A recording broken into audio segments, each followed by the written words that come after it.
साथियों नमस्कार। कैसे हैं आप सब। उम्मीद करते हैं आप सब स्वस्थ होंगे, अच्छे होंगे। आप सभी का आपके अपने YouTube चैनल कोशिका एजुकेशन अपडेट्स पर आप सभी का स्वागत है। साथियों, आज हम बात करेंगे पीजीटी संस्कृत को लेकर, HSC पीजीटी संस्कृत 2015 भर्ती को लेकर। साथियों, आज एक निराश कर देने वाली खबर। कल जैसे कि आप सभी को पहले बताया था कि 21 नवंबर 2023 को पीजीटी संस्कृत के सभी साथी HSC पंचकुला पहुंचने वाले हैं। वहां पे साथी पहुंचे थे, उतनी संख्या तो नहीं हो पाई जितनी होनी चाहिए थी, परंतु फिर भी कुछ साथी पहुंचे थे। तो साथियों, वहां से एक बड़ी निराश कर देने वाली खबर आ रही है। साथी वहां गए तो पूछने ये थे कि कब तक पीजीटी संस्कृत की जो है संयुक्त मेरिट लिस्ट कब तक बन जाएगी और कब तक जो है ज्वाइनिंग हमें मिल जाएगी। परंतु सरकार की मंशा ही नहीं है भर्ती को करने की। सीधी और स्पष्ट बात तो साथियों यही है कि सरकार नहीं चाहती कि पीजीटी संस्कृत भर्ती जो है पूरी हो। चेयरमैन साहब से साथी मिले तो चेयरमैन साहब ने बड़ा टका सा जवाब दिया, साफ शब्दों में कहा कि हम हमारे पास कोर्ट के ऑर्डर आए हुए हैं, हम कोर्ट में ही इसका जवाब देंगे। यानी कि हम जो है अभी इस पर कोई कार्रवाई नहीं कर रहे हैं, हम इसका जवाब सीधे कोर्ट में ही जमा करवाएंगे, कोई भी प्रोसेस के बारे में आपको नहीं बताएंगे। इसके लिए आप चाहे अनशन करो, चाहे धरना दो, कुछ भी आप लोग कर सकते हैं, आप लोग स्वतंत्र हैं। तो खत्री साहब ने बड़ा ही निराश कर देने वाला बयान साथियों को दिया है, या साथियों को कहा है, बड़ा ही निराश करने वाला है कि हम कुछ नहीं कर रहे, हम बस कोर्ट में जवाब देंगे आप लोगों को। हम कुछ भी इस भर्ती के बारे में नहीं कह सकते। कोर्ट केस का मामला, हम कोर्ट में ही इसका जवाब जो है देंगे। तो साथियों, कोर्ट में जवाब देंगे इसका मतलब ये है कि सरकार भर्ती को लेकर बिल्कुल भी सकारात्मक नहीं है, भर्ती को पूरा करना नहीं चाह रही है। कोर्ट में जवाब क्या देंगे साथियों, एक और तारीख मिल जाएगी, फिर तारीख आप लोगों को पता ही है, फिर आगे आचार संहिता लग जानी है। उसके बाद फिर जो है हरियाणा का इलेक्शन आ जाएगा, वहां भी आचार संहिता फिर उसकी लग जाएगी। और मुझे नहीं लगता कि पीजीटी संस्कृत की भर्ती को जो है सरकार पूरा करेगी। सरकार की मंशा ही नहीं है साथियों कि पीजीटी संस्कृत की भर्ती को पूरा किया जाए।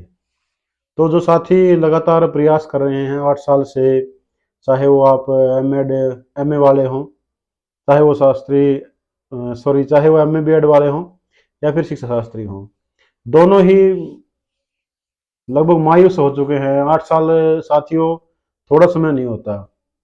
8 साल दिन रात भर्ती के लिए मेहनत करना, कोर्ट में अपना देखो आर्थिक नुकसान भी, पैसा भी लगता है साथियों। बड़े बड़े वकीलों को इकट्ठा किया है, सुप्रीम कोर्ट तक लड़ाई लड़नी बहुत कठिन हो जाती है, क्योंकि आप सभी को पता है सुप्रीम कोर्ट के वकीलों की फीस या हाई कोर्ट के वकीलों की फीस काफी संख्या में, काफी मात्रा में या कहीं धन जो है साथी खर्च कर चुके हैं, वकीलों के घर भर चुके हैं। यानी कि बस एक अभ्यर्थी मान लीजिए लाखों रुपए खर्च कर चुका है।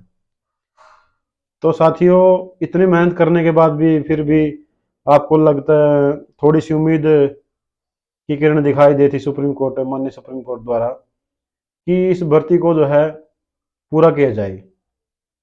कमीशन को यही ऑर्डर, सरकार को यही ऑर्डर सुप्रीम कोर्ट ने दिए थे कि इस भर्ती को जो है संयुक्त मेरिट बना करके पूरा किया जाए। फिर उस पर भी सरकार का यूं जवाब दे देना साथियों कहां तक जायज है। मुझे नहीं लगता सरकार भर्ती पूरी करेगी। उन्होंने, साथियों ने काफी मेहनत की है 8 साल, आप लोग देख लीजिए। 8 साल में तो कहते हैं कुर्डी के बोर्ड जो हैं, लेकिन संस्कृत के साथियों का तो नहीं लगता मुझे कुछ समाधान हो पाएगा, क्योंकि सरकार नहीं चाहती। साथियों, आप सभी को पता ही है कितने हम धरने कर लें, कितने प्रदर्शन कर लें, जब तक सरकार नहीं चाहेगी भर्ती जो है पूरी नहीं होगी। संस्कृत के प्रति तो सरकार का बहुत ही नकारात्मक रवैया रहा है। तो साथियों, अब समय है हम सबको, संस्कृत वालों को, जो संस्कृत की अकादमियां हैं, संस्कृत के भला करने वाले लोग हैं, चाहे वो संस्कृत के अध्यापक संघ के साथी हों या कोई जैसे संस्कृत भारती है या जो भी है संगठन है, उन सबको इन संस्कृत के साथियों का साथ देना चाहिए। क्योंकि साथियों सीधी सी बात है, बड़े बड़े गुरुकुल हैं हरियाणा में, उन सबको भी साथ देना चाहिए। क्योंकि यदि संस्कृत में रोजगार नहीं मिलेगा तो साथियों फिर संस्कृत कौन पढ़ेगा। मान लीजिए रोजगार ही नहीं है संस्कृत में, तो कौन पढ़ेगा संस्कृत को। बच्चे भी नहीं पढ़ेंगे संस्कृत को, गुरुकुलों में भी संस्कृत नहीं पढ़ाई जाएगी। धीरे धीरे गुरुकुल भी साथियों बंद होते ही जा रहे हैं। अगर ये दिखेगा कि रोजगार नहीं है, मान लीजिए मुझे ये लगेगा कि संस्कृत में कोई रोजगार नहीं, तो मैं संस्कृत क्यों पढ़ूंगा साथियों। तो सभी जो बड़े बड़े संत हैं, बड़े बड़े गुरुकुल हैं, बड़ी बड़ी संस्कृत की संस्थाएं हैं, या संस्कृत का अध्यापक संघ वाले हैं, सभी से अपील करूंगा कि सभी साथ दें संस्कृत वालों का, और इस भर्ती के लिए जो है प्रयास करें। क्योंकि साथियों अगर सब कोशिश करेंगे तो ऐसा कुछ बिल्कुल भी नकारात्मक हमें नहीं होना है कि कुछ नहीं होगा। प्रयास करेंगे तो साथियों सफलता मिल सकती है। लेकिन इसके लिए प्रयास जो है, अब ऐसे काम नहीं चलेगा, 15-20 चले गए लोग, 50 लोग चले गए, बड़े स्तर पर साथियों इसके लिए प्रयास करना पड़ेगा, तब जाकर के ये भर्ती पूरी हो सकती है। नहीं तो साथियों फिर संस्कृत वाले तो इस 10 साल के कार्यकाल में निराशा ही हाथ लगी संस्कृत वालों को तो। क्योंकि एक भी भर्ती जो संस्कृत की नहीं हुई है। और टीजीटी का आप लोग देख ही रहे हैं, टीजीटी पर भी सभी विषयों पर कोर्ट केस लगे हुए हैं, और आगे भी भर्ती जैसे जैसे लेट होगी टीजीटी पर भी कोर्ट केस जो है लगते जाएंगे। साथियों संस्कृत समाज के लिए ये जागने का समय है। यदि आप संस्कृत का भला चाहते हैं, किसी प्रकार से आप चाहते हैं कि संस्कृत का भला हो जाए, चाहे किसी भी रूप में आप संस्कृत से जुड़े हों, तो सभी को एक साथ एकजुट होकर के प्रयास करने की ज़रूरत है। तभी साथियों ये जो भर्ती है सिरे चढ़ सकती है।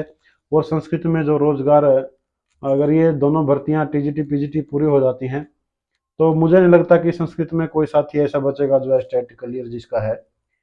एक बड़ी मात्रा में रोजगार मिलेगा, तो इससे संस्कृत को बढ़ावा मिलेगा, और लोगों का रुझान भी होगा संस्कृत के प्रति, लोग संस्कृत पढ़ेंगे, जिससे हमारी आगे बच्चे संस्कृत पढ़ेंगे तो पोस्टें भी बढ़ेंगी और ज़्यादा वैकेंसियाँ संस्कृत में आएंगी। तो साथियों सभी से निवेदन करूंगा, अपील है सभी से कि सभी साथी एकजुट हो जाएं और भर्ती के लिए प्रयास करें, ताकि जो है पीजीटी भर्ती पूरी हो जाए। टीजीटी के लिए भी सभी प्रयास कर ही रहे हैं साथी, और भी प्रयास तेज करने की आवश्यकता है।